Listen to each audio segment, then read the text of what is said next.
episode whatever it is, I have no idea now. We're heading into, this will be our last one until NellieCon. NellieCon's next month over in Peterborough, and then the month after that we haven't planned yet. I'm sure we will come up with something though, as it's December. Now I'm thinking we should have waited till December, capacity to give, Christmas. We can always do something else, yes. So we will have something for December, I'm sure. We may try to make it fun and exciting. Yay. But I'm sure today's going to be fun and exciting as well. We've got Mitra. So today's about capacity to gift. We did discuss this last year actually with Louise Thornton, our social worker. So we looked at it from a capacity assessment and social work perspective. Obviously you're legal, so we'll look at it from a slightly different perspective. Just to confirm, because there still seems to be an ongoing issue within the entire industry, everything that we discussed today is based on the updated Mental Capacity Act. That's where it's the functional first test. Stop laughing, Fumi. So anyone out there that believes that the Capacity Act is there an impairment of the mind or brain is Lim 1, and Lim 2 being understand, retain, use, way and communicate. Hate to tell you that changed about 18 months ago, yes, 2 years ago, through a piece of case law. The test as it stands now, and the one that we're going to be discussing, is the functional test first. Is the person able to understand the relevant information? Can they retain that information long enough to be able to use and weigh the information, the consequences and risks? And then can they communicate an effective decision? Thank you for pointing the camera to me, because I really want to look at the microphone. Yeah, I can see that. We need a camera there. So it's that test when we're talking about capacity and things like that today. It's that test, not the old test from what feels like 10 years ago now. So Mitra, do you want to explain a little bit about who you are first? Because I know who you are, but not everybody will know who you are. Well, I am Mitra Mann. I am a partner at Rock Law. I specialise in two areas of law which actually walk hand in hand. So the first one is contentious probate, and then I also specialise in disputes in the court of protection. Now you may wonder why. Well, that's because about roughly 18-20 years ago, when I was doing purely contentious probate work, I was dealing with a case about testamentary capacity, or rather lack of testamentary capacity. And I was delving into this person's medical notes and seeing how that person's health and mental health started declining, and what that person was going through. And obviously all of that came to light post-death, hence we were questioning the validity of the will. And that was when I thought, hang on, we're all talking about this person's mental capacity and everything else post-death, but who's actually helping the ones who are still alive and who are probably in this situation? So that's when I started looking more into it, and then I went into the world of the court of protection, which is a specialist court where decisions are made on behalf of someone who has lost the capacity to make certain decisions. And hence I am a specialist in both areas, contentious probate, which deals with executor and will disputes, as well as disputes in the court of protection. And one of the key elements of the court of protection is mental capacity, because if you have mental capacity, then the court of protection is not the place for you. So speaking about capacity, if I may start. Of course. Bugbear of mine is this misconception that if somebody is diagnosed with dementia or Alzheimer's, that's it, lost capacity. Absolutely. That's it. So the number of times then I've had telephone calls, people pick up the phone saying, I need help because my mum or my dad's lost capacity. At which point I take a deep breath and I say, right, can you explain capacity to do what? Yeah. And that takes us to a very fundamental, really, way of looking at it, and to fully understand that capacity is decision and time specific. So when you are looking at someone's capacity, it is the capacity to do what? And it's not a novel idea. I think you've hit on two really important things. I want to just touch on that. One, there's something that I'm probably wrong saying this out loud. When we get a new assessor start, there's one thing that the first rule of Nellie, it's like the first rule of Fight Club, is everybody lies. And it's a really good position to start from, especially as a capacity assessor. And we also then explain that people lie for different reasons. Sometimes it's their illness and they don't know they're not telling the truth. Sometimes they lie because they're trying to protect somebody. They could be protecting mum. And sometimes they lie because they're for nefarious reasons. But you're absolutely right, when it comes to people saying mum hasn't got capacity because she's got dementia, that's straight away for our team, because they've got that pre-programmed as everyone lies, they're questioning it straight away. And saying, hang on a second, just because it's dementia. And I think for us, one of the things that we really teach or really push on our team is that you have to educate that person of this is what capacity actually means. This is about your mum still being able to make decisions, and it's a really positive thing. Yes. It's not about you can't now do what you needed to do. It's actually, this is a great thing because your mum might still be able to do this. That's the thing, and if you take it a step before, actually what the law says is the starting point is there is a presumption of capacity. Yeah. That's one of the fundamental principles, is the starting point is someone has capacity unless there's evidence of the Because contrary. you're innocent until proven guilty. Absolutely. So if you turn around and you say somebody's lost capacity, first of all, you can't just make that decision yourself. And the starting point is that person has capacity, but what are we talking about? But on this, we see this quite often where clients will have had a testamentary capacity done, showing that they've got capacity, they'll have had capacity to gift done, and showing that they've got capacity. And actually, we've got a case of that right now, where it's capacity to gift. The P had capacity, there's no doubts about it. The contesting party hasn't had to have an assessment done, but they're still disputing it. And there's they've got no evidence That's the at thing, all because of a lack the of burden, capacity. from a legal perspective, because the presumption, the starting point is someone has capacity, the burden of proof actually shifts on the one who is saying they lack capacity to bring forward this evidence. But in practicality, that's not always what happens, is it? It's not, because people make these assumptions. There are lots of misconceptions out there. So yes, like typical, sometimes I'm sent a report saying, look, she had dementia at that point. That may be so, but dementia is a progressive illness. So just because you've been diagnosed doesn't mean that you've lost the capacity to do everything. If you take, and this is the issue, I think a lot of times people are using that old medical diagnosis assessment of what is the impairment of mind or brain. If there's an impairment, then it's almost like a light bulb moment. They can't have capacity. But the issue with that, and I always found it with the old version of the test, is if you start off with that impairment of the mind or brain, well, depression is an impairment of the mind or brain, or it can be an impairment of the mind or brain. It doesn't mean it's actually impacting on any of your day-to-day capacity-making decisions, but it is an impairment of mind or brain. So what's the difference between that and dementia that isn't impacting on your day-to-day living? There isn't.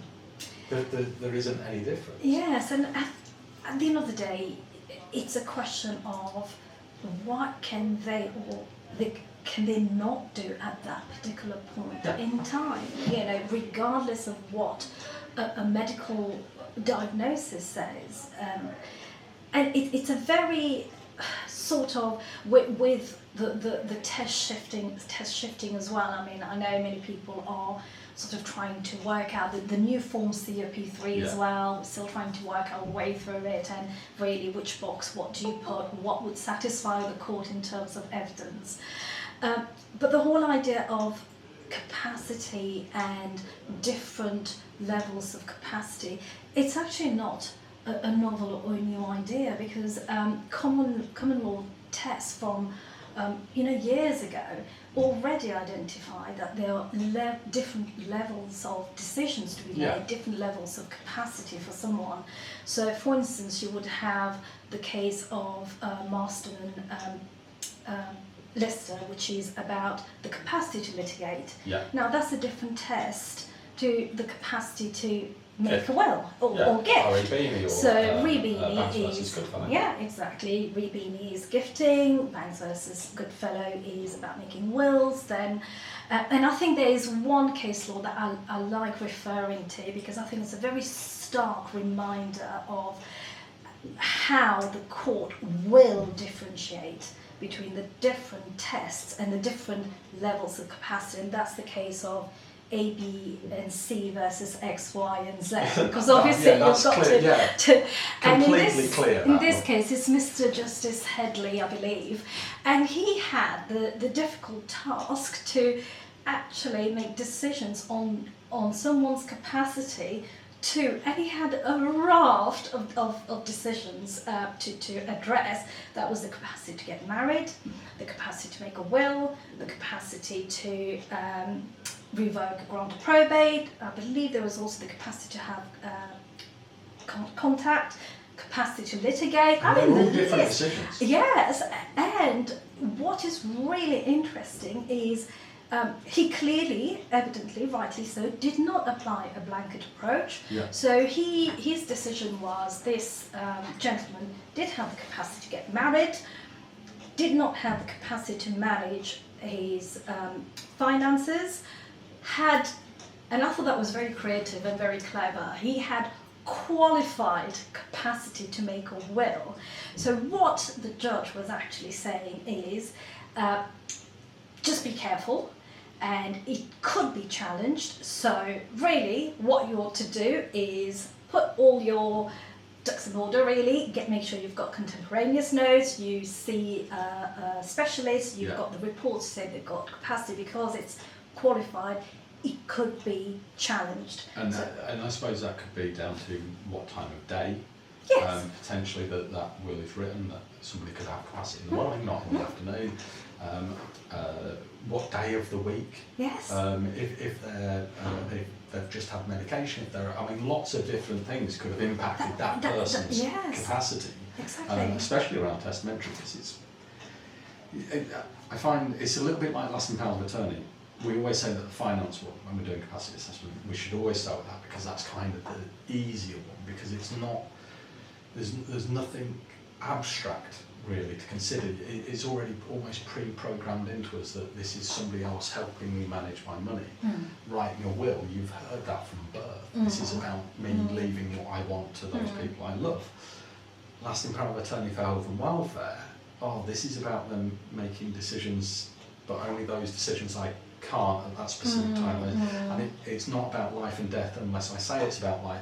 And all of a sudden it's a really big, a more complex decision. So with a will, it's kind of that, we've had it for, you've had knowledge of wills and what that entails for maybe 70 or 80 years by the time some people come to our wills. Obviously I'm well up to date, and I update my will every 18 months to 2 years. As we do, evidently. Yeah, I need to get that done. Come and see us.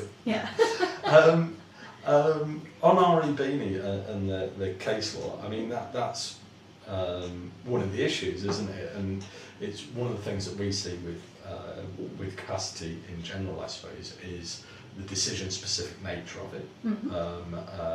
Like you said, with ABC versus XYZ, lots of different decisions. And the Capacity Act is supposed to be empowering in the fact that it's there to ensure that you can make those decisions that you can make. And we do see it where we get reports come through and everything's all been bundled into one.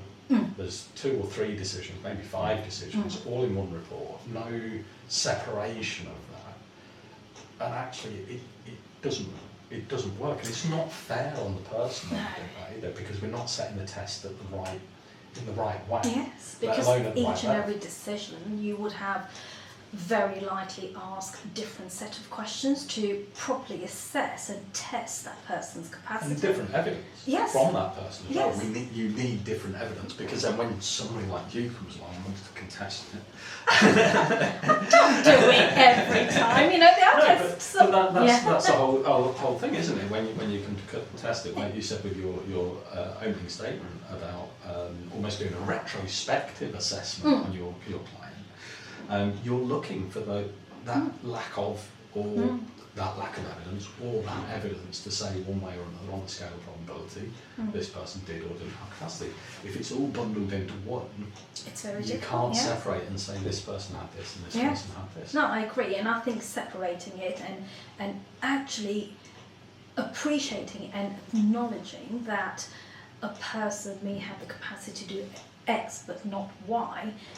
If you put all of this together in one report, it might get confusing, and there is a risk that somebody will just assume they lack capacity. Hence, hence this case of A, B, and C, where the judge went through each and every decision that needed to be made, and then it's a really helpful judgment and explain why, based on what he felt that for some decisions, that person did not have capacity. For some of them, definitely had capacity. For some of them, qualified for capacity. So that's really interesting. It involves one person, different decisions, and different sort of judgment on those specific decisions. And as you were talking about, it did remind me of a case, and I was saying before we came on, I can't think of any cases. I can't think of one case. We've got loads we can talk about. So they're going, have I ever assessed anyone? I can't remember anything.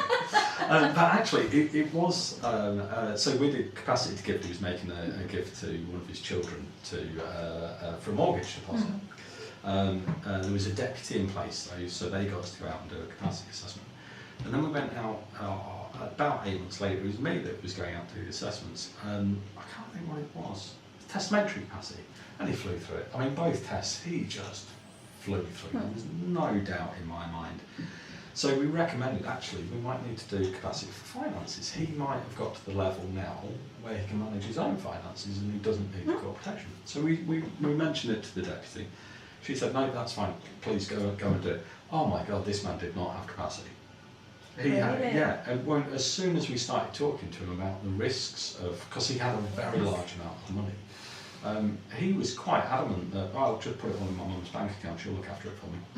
And it's fine, you want to do that, that's fine, that might be an unwise decision, you're allowed to do that. But he couldn't understand that she could walk away with it all. And every risk, just all of a sudden. Yes, and that's the thing, you as the person who's making decisions, I'm not sure whether it's almost a bit easier for them to understand the nature of making a will, because in their mind this will take effect after my death.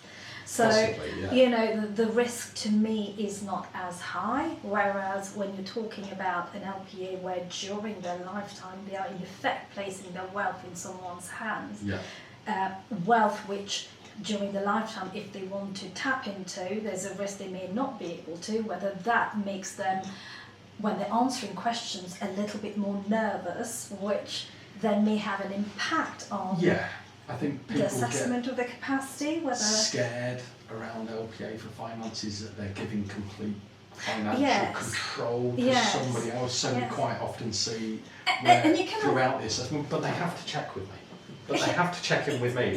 But I'm still in charge, aren't I?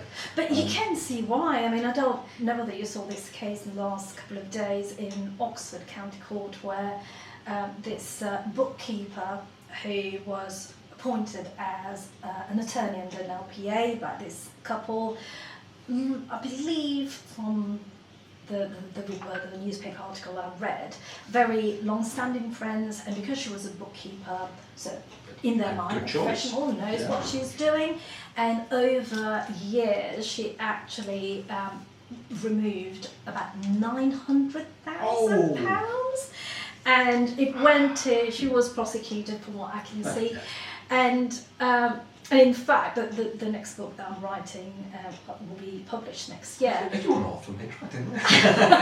That one, actually, when I first started looking at it, I was looking at all these, cases that have made the headlines. Yeah. At the time, because I started it towards the end of last year, thinking I'd have about 3 to write in my introductory pages. Oh, goodness me, since then, it's like every 3 months, there's a new sort of case being reported, going to court, to magistrate's court, where they are being prosecuted. It's a criminal case. So my list actually is getting longer and longer. Right. And last night I thought, I've got to go. Why do you think that's there's more safeguards in place? There's more, because awareness. Because there must be more alerting going on. Because I've got a police friend that said that the best criminals are the ones that you don't know about. Exactly. It is people becoming more aware, and that is one of the things that I address in not just the next book I'm going to be talking about, but in articles and presentations I speak to people. It's being clued up about spotting financial abuse. Yeah. And that can be spotted. It's not just by family members, you've got social workers, friends, absolutely. Neighbours, and in a lot of these cases, sadly, the abuser is actually a close member of the family, and it only came to light because what I would call an external person, it was either a neighbour or one of the carers came in and saw what was going on, and they were the ones to actually raise it as a concern. So it's no longer just a question of someone at home will see that somebody is not always just a member of the family who will raise it. People externally know. That's really good, considering we're talking about the community isn't there anymore and things like that. It's really nice to hear that actually the community is there. They do it, they will raise it, and very often they don't need to be involved in the whole investigation process. They need to go, they need to raise it, and then the police will take it from there. They do take it far. But in fact, as part of my research for the book on the financial abuse, I spoke to a former police officer, investigator of this sort of work, because I was trying to work out, yes, I do deal with a lot of attorney misconduct, financial abuse, having them removed and then pursuing them in the civil courts to try and restore his estate if, let's say, they've mismanaged the funds.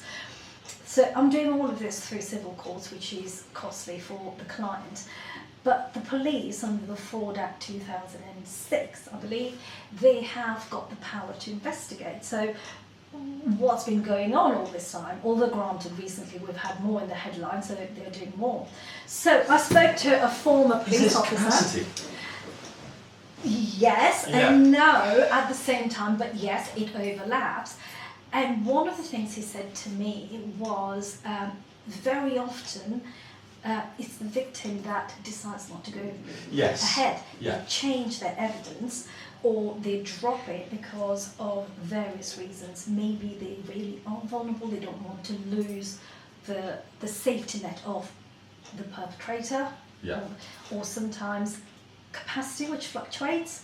Are they really vulnerable? Are they making unwise decisions? The reason I said it was because one of the most common things that we come across is where the police have said, we can't do anything because P lacks capacity, therefore they can't say anything, they can't do anything. And I think we had this about 2 or 3 months ago, and I actually put it on LinkedIn going, I can't believe this, I can't believe that somebody can steal hundreds of thousands of pounds, and just because the person that they've stolen it from hasn't got capacity, the police go, not our problem.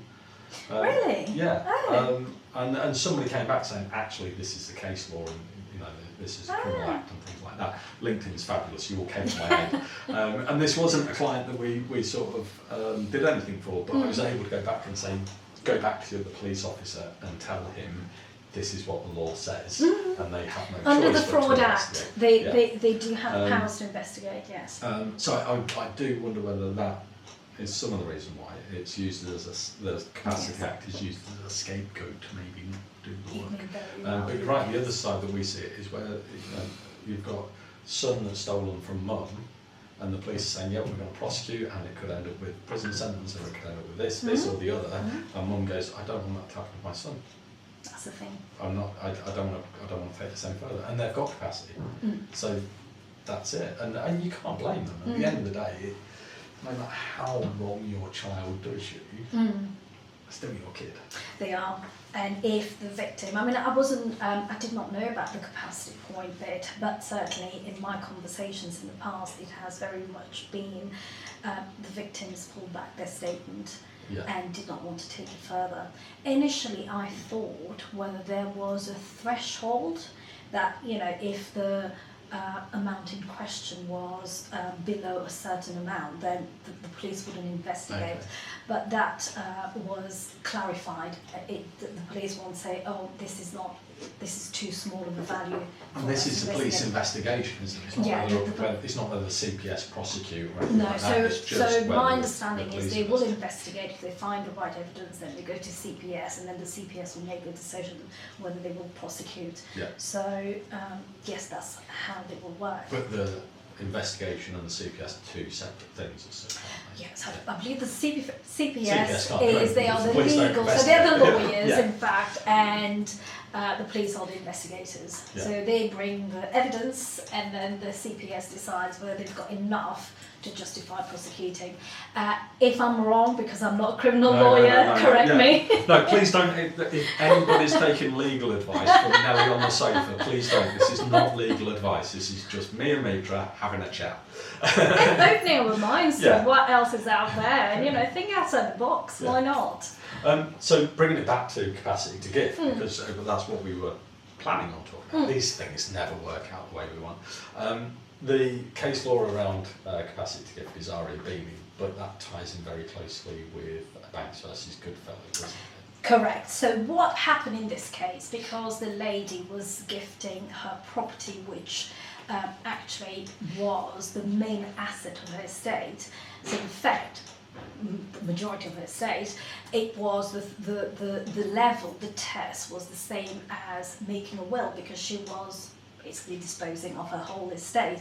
So it very much depends on... So essentially she was making a will during her lifetime. Will. Yes, that's what she was doing. So what was held in that case is the capacity and the threshold, it was a threshold, should be higher if the gift is of a high amount, a large amount, or a big proportion of your assets as such. So Ribini was a case in the High Court, a common law test, and then you've got the MCA, which is the legal test. Now, one thing to bear in mind is the common law test, the MCA hasn't replaced them in the High Court. No. So if you go to the High Court, it's up to the judge whether they would, which they feel is more appropriate to apply, but really it's intertwined. We always structure it under the MCA. Exactly. We apply the relevant information and the thresholds from REBNE, and we incorporate exactly, that. and the code of the MCA does say it's there to supplement the common law tests.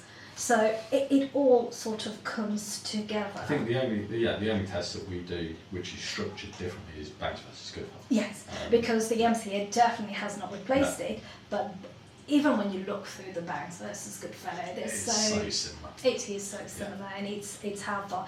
And the whole, I call it URUC, just that I can remember it, understand, retain, use and weigh, and then communicate. Yep. That's the way I remember it. Perfect. URUC, yes.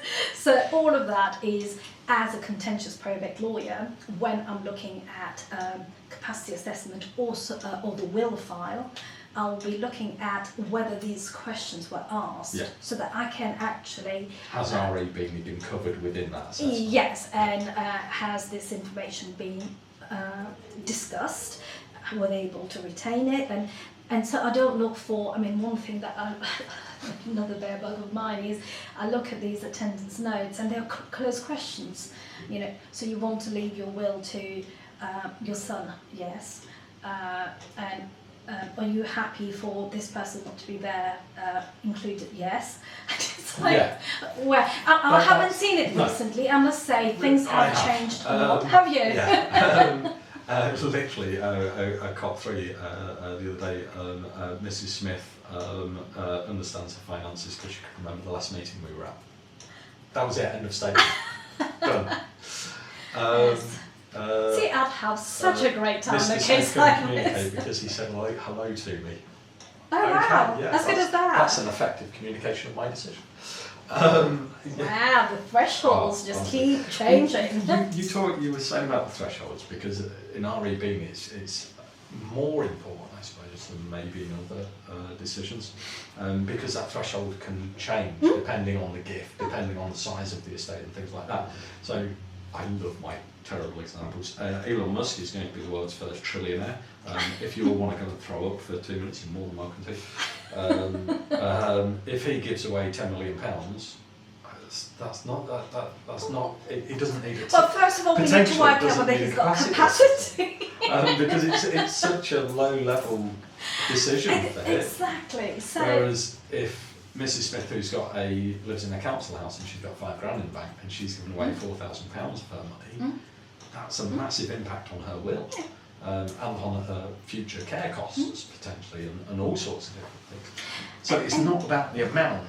It's not about such, is it? the amount as such, which is why under the Mental Capacity Act now, and we now delve into the world of MCA and attorney roles and duties. First of all, something that is very, very important for whoever is viewing it, all of you, is there are two main misconceptions that really we need to clarify, and I've seen and heard it so much by attorneys and deputies. One, attorneys and deputies, I'm not saying all of them, but many of them, the first misconception is they believe that once they're appointed, they can do whatever they want to with P's assets and estate. So we literally had a guy ring up and he said, once I've got this, I can make all decisions for my mum. No. And we had to go, no. And it's something that I see all the time. So that's the first misconception. Once I'm appointed, I can do whatever I want to. The second one is they feel they should do what P could or would have done if they had capacity. Well, that's a wrong approach, really. Yeah. Because the two things that they have to be aware of, and I hope this is shared, is one, it comes back to whatever decision they make has to be in P's best interests. Yeah. So they need to take away what they think is right, or the fact that they can do whatever they want to. It has to be in P's best interest. And secondly, the scope of their powers is limited and restricted. They don't have carte blanche like they might think they do. When we're talking about best interests, like you said about what P would want or could have done and things like that, but that's not what best interests is. No, because you may have mum that has always wanted to go to Las Vegas and see one of the shows. But actually, mum can't physically do that anymore, so therefore now, in this time and space, that's not in her best interest, because to do that trip may kill her. Yeah. So that may not be in one's best and they interest need to anymore, even though she take really stock wants to do that. Of what the current situation is. And one of the things, like if you're looking at gifting, and going back to what we were talking about, what was being gifted, what percentage and everything else, the law, the MCA does allow attorneys to gift, because it is recognised gifting is a way of preserving relationship. It's a way of, in many communities, to show love and are we talking about sort of nominal gifts, though? Christmas presents, birthday presents? Exactly. So section 12.2, it says that circumstances, so customary occasions, the main, do read section 12.2, but the main takeaways from it is, one, as I said, for certain occasions. So you're looking at birthdays, weddings, but also some religious occasions. In fact, I was at a conference in Manchester, King's Chambers did a conference. They were talking about religious beliefs, and that should be taken into account. So as part of the customary gifts we're talking about. I'm trying to think of it. I'm not Jewish, but bar mitzvahs. Yes, you would have that. You would have Eid, Diwali, the Chinese New Year. Yes, there's a thing in Chinese New Year about giving cash to young children. It's part of their culture. It's part of preserving relationship in a way. And now I'm thinking about that. You can literally imagine a lady with dementia almost being upset that she's not. Yeah. Why aren't I involved in this? Yes. In the tradition? And I know that this is what I do. I give out some. So there are occasions where gifting is allowed, and the law does make provision for that for attorneys. However, there are certain things. So if you look at section 12.2, my key takeaways really would be check that it's for certain occasions.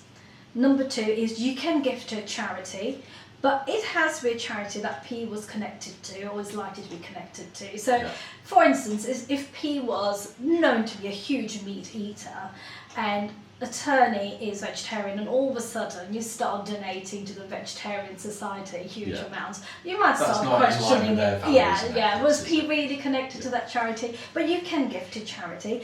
But what's really important are my key takeaway 3 and 4 is 3, it has to be affordable. Going back to that percentage we're talking about. So I can't get around capacity to gift by giving my son a £3 million gift for his birthday, because when it's his birthday, I'll at the end of the day, now. Although the law says for certain occasion, birthday fits under that, is it affordable? Yeah. So with that in mind, what you need to look at, several factors. Look at P's life expectancy, P's current needs, what their future needs are likely to be.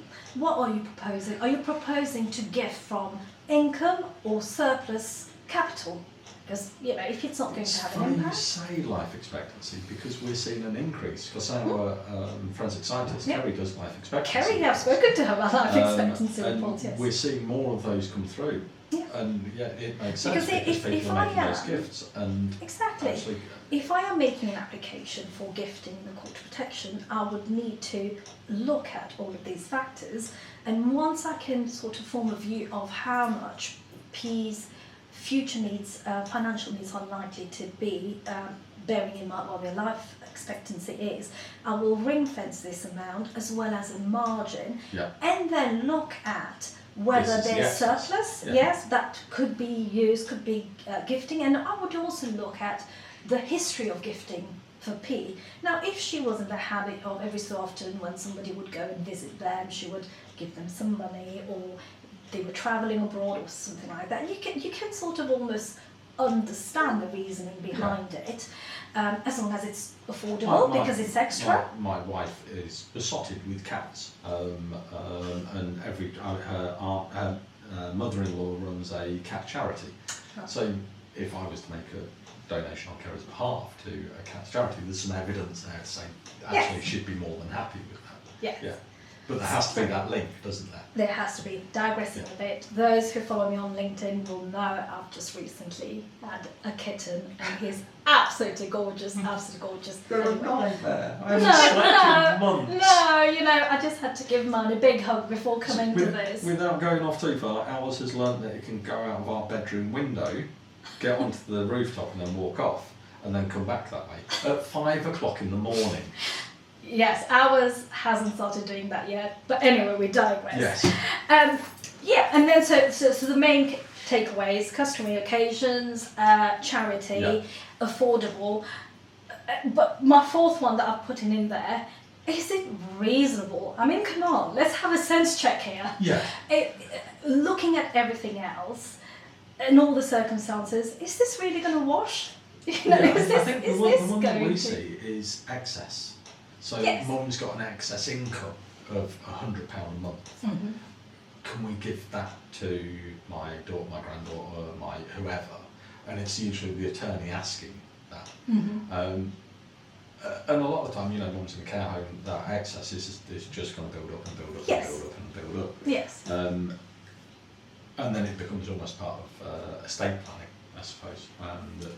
There are some cases, there's definitely, I think it's JBC, one of the cases. If you want to know the name of the case, let me know. It's somewhere there in that report somewhere. But it was one where it went to the court of protection on the grounds of tax planning. Now, one line of thought is tax planning, is this really in P's best interest? Because it is really to benefit their beneficiaries post-death. It's not actually in their best interest right now to deny them of a huge sum of money. So that's his one line of thought. So it is important not to just assume that making application for gifting on the grounds of estate planning is a given, it will be approved. Yeah. It's not as straightforward as that, because what the court or the judge would want to see, besides what I've just listed about life expectancy and everything else, that's a very key point.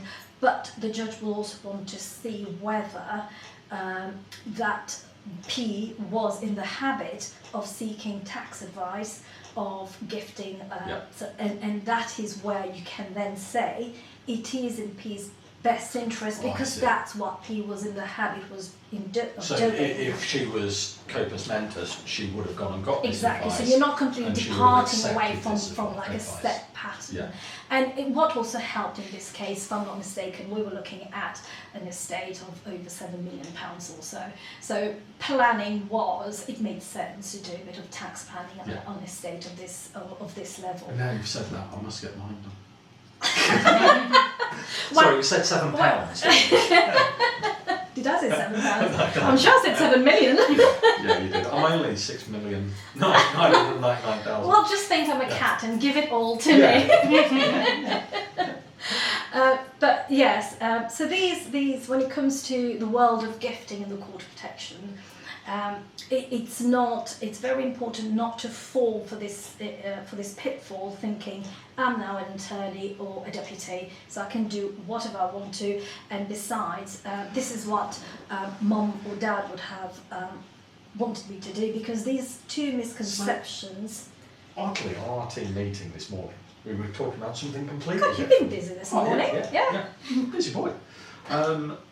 We were talking about showing your workings out within a capacity assessment. If you're saying something, prove it. Show how you've come to that conclusion. Yeah. That's exactly what they need to do in this situation, then, isn't it? If you're making a gift, you need to show you need to show your workings out, like you did at school. Your reasoning, If you're doing with maths, it's fine to say, it's 20. Well, how did you get that? Well, 10 plus 10 equals 20. Without that working out, that's where the courts are going to go, actually, there could be an issue. Yes, you can't present the court with an application saying, this is P's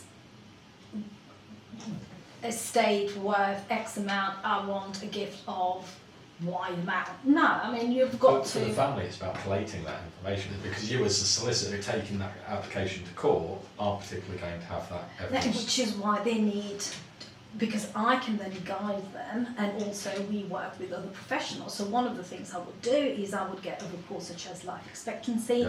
I would speak to the social worker, whether to see to get a care plan and see what their care assessment is likely to be. Now I believe Nellie Supports does that as well. We do. The care planning for the future. Try not to advertise too much, but we can do all of it. Just bring us through. And what the future care looks like for P, what the costs are likely to be. So then you apply that to the life expectancy.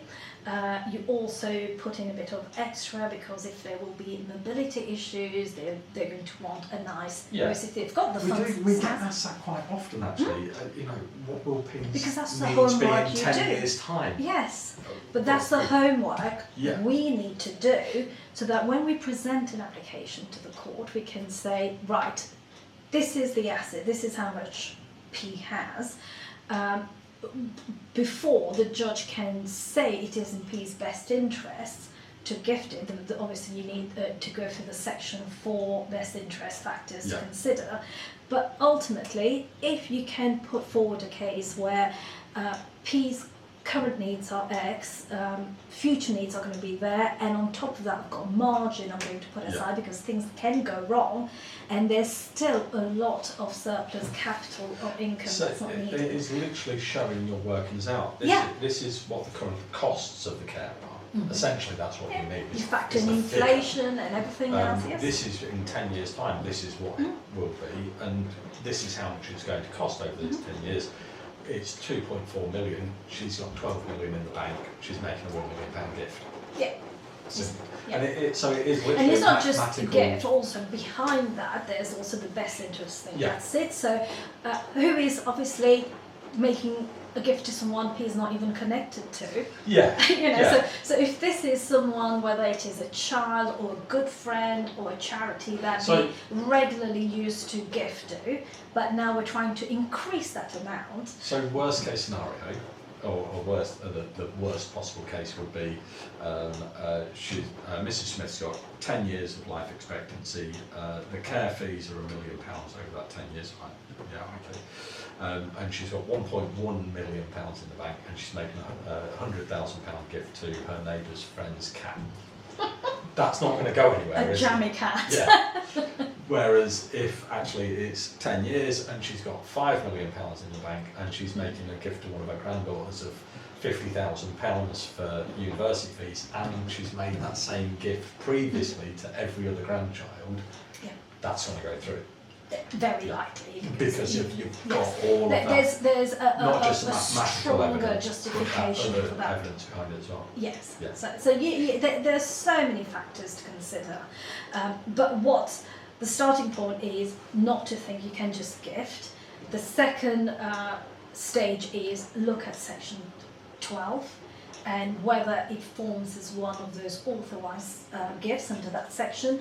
Even if it is authorised, do your sense check about what we've just talked about. So even if it is authorised under the law, which means, you know, like you use the example of £1 million for birthday. Yeah. Yeah. Yes. Well, you know, do your homework, look at the bigger picture, because it has to be affordable, and it's just a sense check really.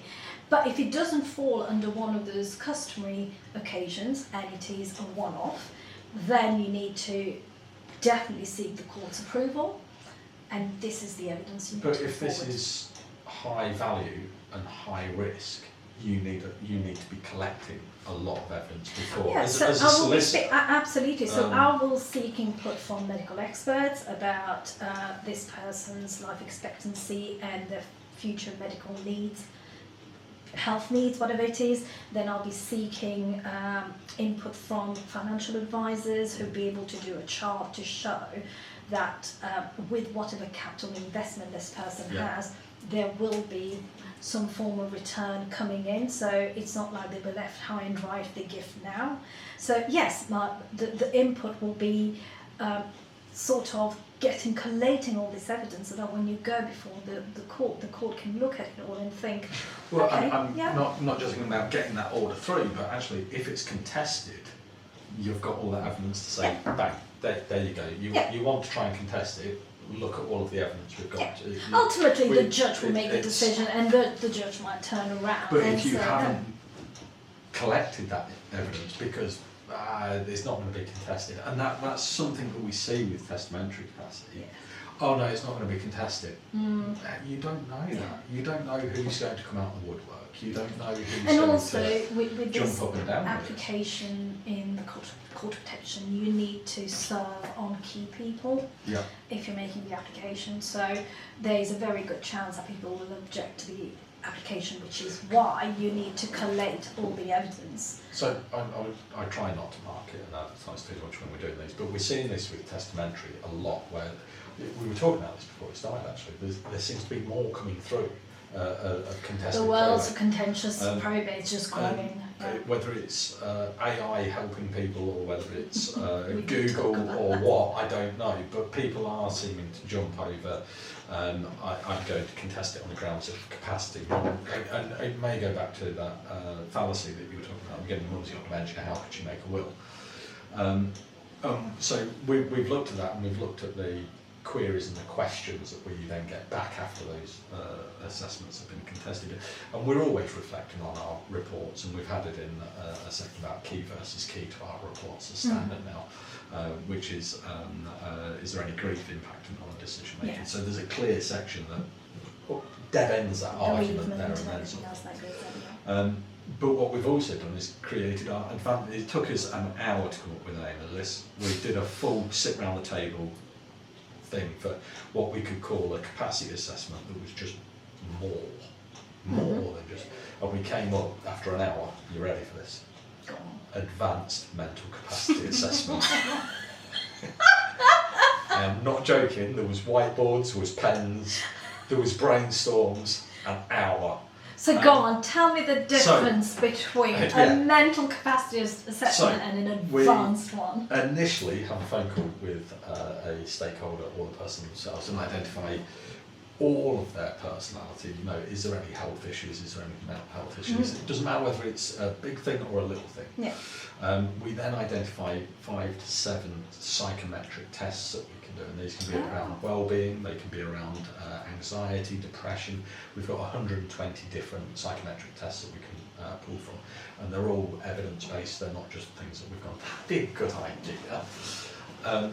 We then go out on day 1 and we do these psychometric tests with the person. So then if somebody comes out and says, but Mum had severe depression, we can say, we knew about the depression, but actually we've got a test here that shows that while she did have depression, it wasn't really impacting on her day-to-day life.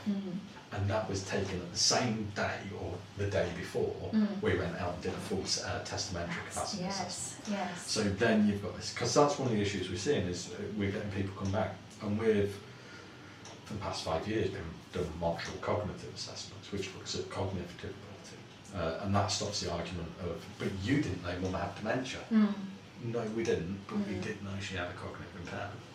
So it doesn't matter what the label was, it's covered. You can't disregard the report.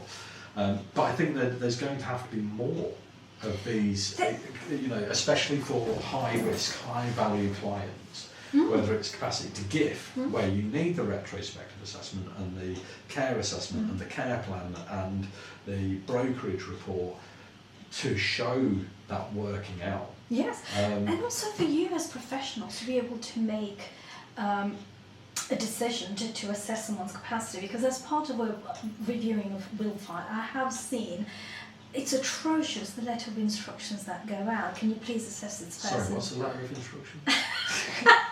Well, I've got it here. I can honestly say, I say to educate people of what should go in a letter of instructions, because how can you form a view without testing the answers that you're being given? So if they say you've got 5 children, they say I've got 5 children, but then you know what with we the can family only go data. on the evidence that the information that we're given. Exactly. So it is so key for whoever is instructing you to actually give you a lot of factual I would background. say out of every 100 referrals, we get 1 letter of instruction. Well, certainly not from us. It will be a very detailed one. We did try to do a referral form, and I think probably out of every 200 referral forms we sent out, 1 got sent back. Because most people are, you know, and we understand it. You know, lots of people are busy, and they just need the COP3 completing.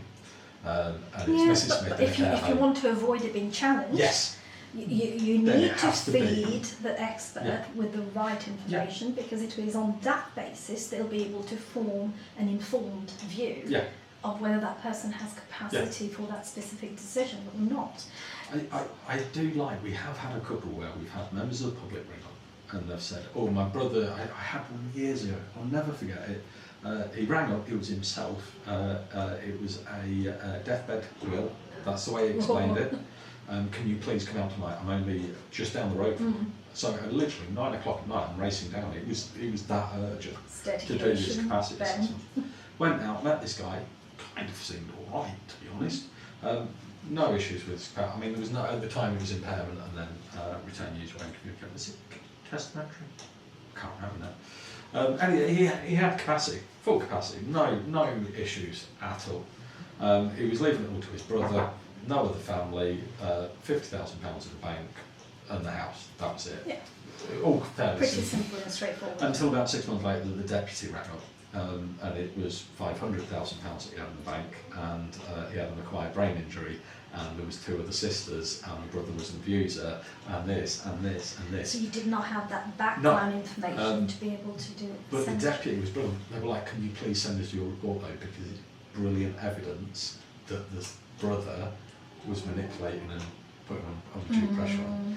And every time we've had that situation, the exact same has happened. It's been beautiful evidence that actually, because as we started this, everybody lies. And it showed that actually somebody was lying throughout. Yeah. So yeah, we've had 2 or 3 over 6 years that have been like that, where we've just been purely lied to, absolutely lied to. And there's nothing, you know, if you're not given the information, there's nothing you can do about it. Yeah. Unfortunately, we've also done retrospective assessments where we have uncovered those lies because we have got access to so much information. It must be quite tough, isn't it, Ben, to do? I mean, I've never actually spoken to someone about retrospective and in terms of their personal views.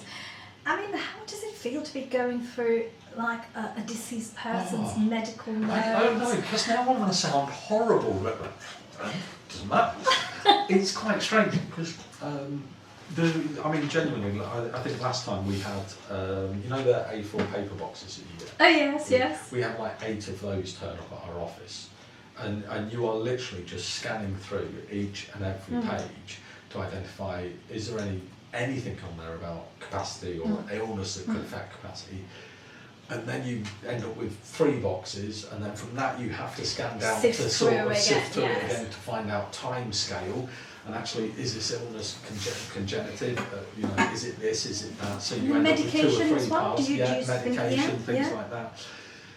But that's on a time scale. You know, if it was, I don't know, metformin 10 years ago, and they haven't taken it since, it's got nothing to do with that period of time. So you end up scaling it down. So I think by the time you get to that, you've seen so much data, and it is almost data analysis and evidence gathering, that the person sort of goes out. And I don't think that's a bad thing in retrospective cases, because you are purely there to create the evidence on the scale of probability, whether they did or they didn't. And I think sometimes if you know the case and know the person, then there's a risk that your personal values will so I think, it's such a paper trail rather than sitting there with a human being that those personal feelings come out of it.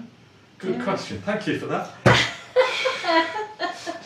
It must be me asking the questions. Well, I've got you here, why not? I love retrospective assessments though, because they are so interesting, because you're looking through all of that person's life and trying to weigh up.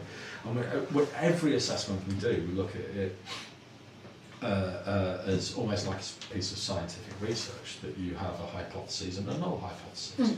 Hypothesis, client has got capacity; null hypothesis, client hasn't. Have I got evidence for which hypothesis? And it's a balance, isn't it? And there's a reflective piece, be able to sit there afterwards and go, oh, I don't know, because maybe he did. Well, tell me why you think he had capacity. Well, I can't. He didn't. You haven't got anything to put in that side of the box. Yes. He didn't have capacity, did he? Yeah. That's it. It's a really, I love retrospective assessments. I don't like doing them at the time, because there are 3 billion pieces of paper to go through. Yes. But I do enjoy it. It is, when I first started looking into doing contentious probate cases, etc., and testamentary capacity cases, obviously I always say to people, and they ask me, because what do you do for a living, Mitra? And I say, well, obviously I've got the legal background, but also say I'm a bit of a private investigator. Yeah. Because I'm there looking through someone's will file, what conversations took place, what were they like on the day, and then go through the medical notes, from obviously